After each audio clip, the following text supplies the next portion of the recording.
Well guys, thanks for being here for another episode of Coffee Talk. Today I want to talk to you about the concept of open carry in the state of Florida specifically, in general, but in the state of Florida specifically, and why I feel personally that you should be able to carry a firearm however you see fit. Now, if you're new around here, my name is Chad Ainsworth. This channel is all about homesteading, adventure, and beach life from here in sunny South Florida. Not so sunny today. It's a little bit cloudy out, but I'm a husband and a father. I have two little girls that are 3 and 8 years old, respectively.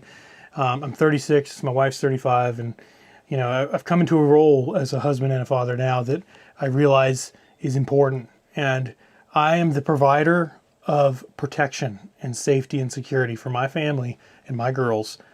First and foremost, I'm the last line of defense for them. I'm the only one who will literally lay my life down for them at a drop of a hat. And God has bestowed on you as a father and a husband that right and privilege and responsibility to provide that for your family. That's where the government stepping in and restricting how I can do that drives me absolutely insane. And for some reason in the state of Florida, we are one of only 4 states in the United States that completely outlaws open carry.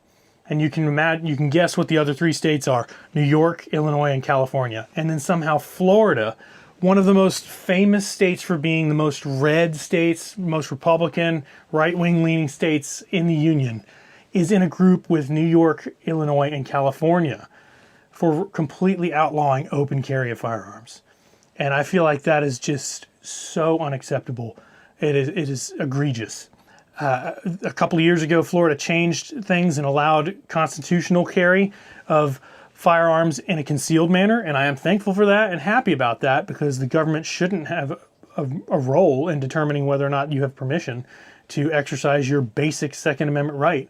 They didn't go far enough. They didn't go all the way. They should have included open carry. The fact that in states like Virginia, you can legally walk around with a firearm completely exposed on your hip, have a rifle on your back, as long as it's exposed, you're legally within your right to do that without any approval from the government at all.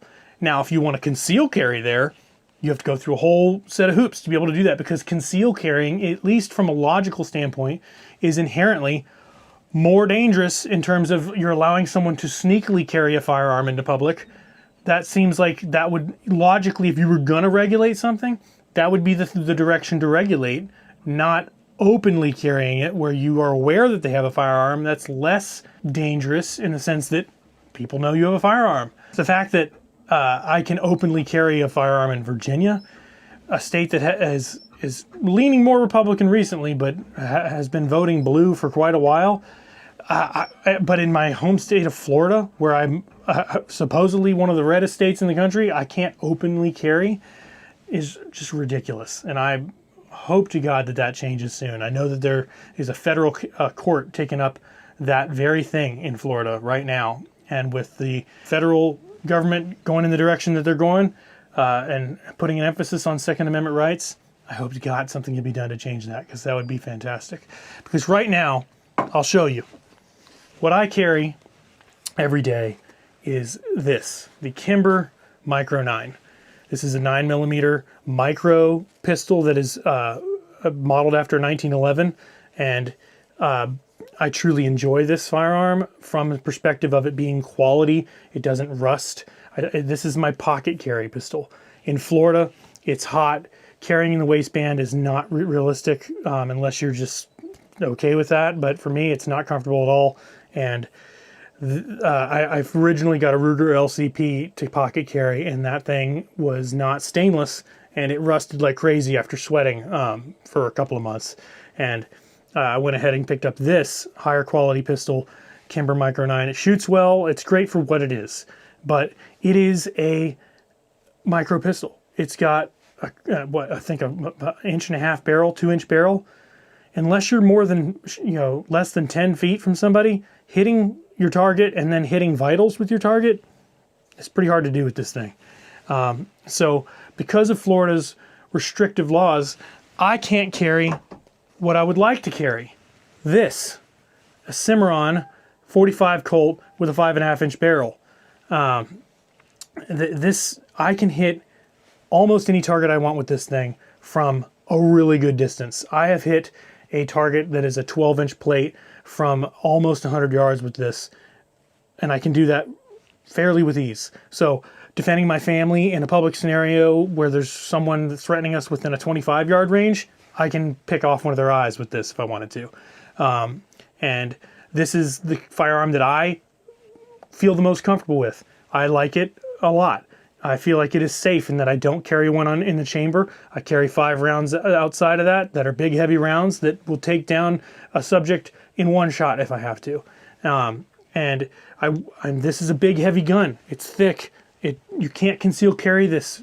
You could technically, but it would not be realistic to actually try to put this. You can't put this in your pocket, and putting this in your waistband is ridiculous. It's not going to work.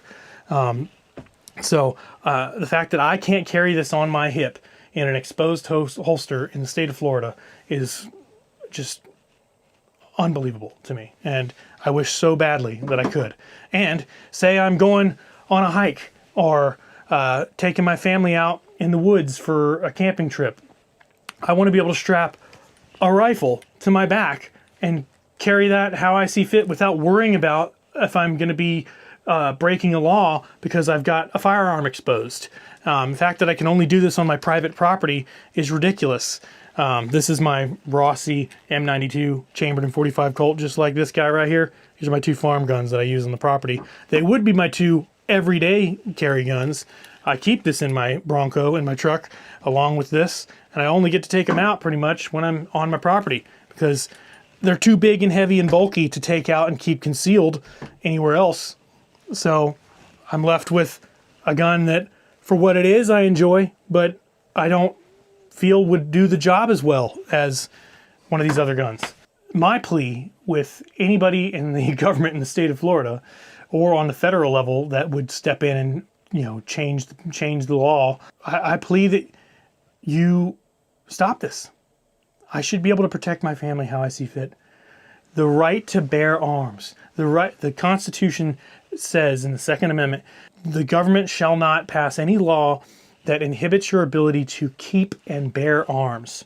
So a lot of times people think that the Second Amendment means that you're allowed to be able to just own them and keep them at home and keep it for home defense. No, that would be if it just said you were allowed to keep arms. Bear arms. That means literally bearing an arm would be carrying it out in the open. You're bearing it to the world. Everyone knows that you have them. The threat of you presenting yourself with firepower on you will prevent someone from inflicting harm on you. Just presenting a firearm in a scenario where, say, someone's threatening you with a knife or trying to kidnap your child in public from you. If you present a firearm, you might not even have to use it. It would thwart the situation right away. And therefore, if I'm carrying this big, heavy revolver on my hip, I think some jerk with evil motives would be less likely to mess with my family. And again, too, even if it's someone that you interact with on a daily basis in life, out in public, if it's someone that you work with or go to the gym with, or even a distant friend that's an acquaintance, if you're regularly carrying around big old firearms all the time, they're gonna know not to mess with you if anything ever goes sour in that relationship. I just think that it's ridiculous, and that should change. And I'm just making a video here about it, hoping that one day it does change. Because again, for Florida to be grouped into the same conversation as New York, Illinois, and California on this issue, inexcusable. Get your act together, Florida. Change this, please. But again, my name is Chad Ainsworth, and this has been an episode of Coffee Talk. Filming from here inside my little cabin on my family's future 21-acre homestead property. Stick around for more if you want to follow our journey as we establish our new homestead here and build our farmhouse and live off the land. Thanks for watching, and I look forward to talking to you in the next one. See you later, guys.